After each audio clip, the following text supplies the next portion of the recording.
Welcome back. We are at the shop just taking care of a few things. We put a new light bar up on top. That one did start to like act up and it stopped working that one time. I think we covered in the last video. I actually climbed up, and on the front side you can see, I'll put a picture in probably like right here. You can see that it did take hail damage considerably.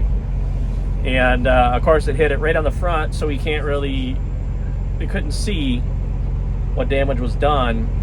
That's obviously allowing all the water to go in there, and that's causing a problem.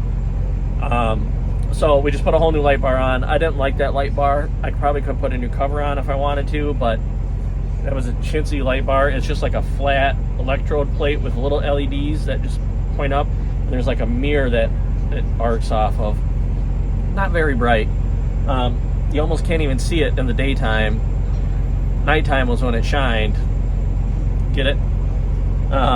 So we got a new one of those on.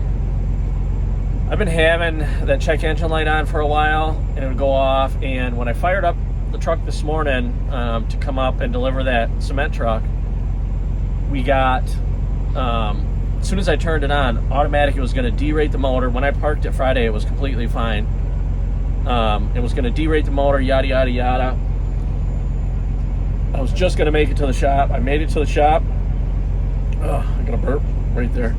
Made it to the shop. I set the trailer down with a load on it still. I didn't even go deliver it. As soon as I set the trailer down and got back in the truck, boom, it all went away. And I was like, what in the hell? For the last 3 hours you've been barking. I had 33 minutes before it had already derated one stage, which wouldn't let me go over like 20 pounds of boost on the turbo.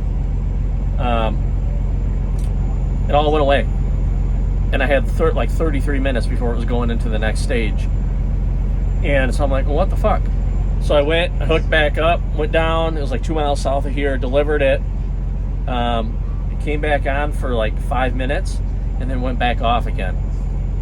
And so we got here, looking around, thought it might have been a computer. We found a connection, like a big harness connection that was it was loose. So we put it back together and it seems fine. So we did a grease. We're testing it now to make sure, and I'll flip it around and show you what we're doing.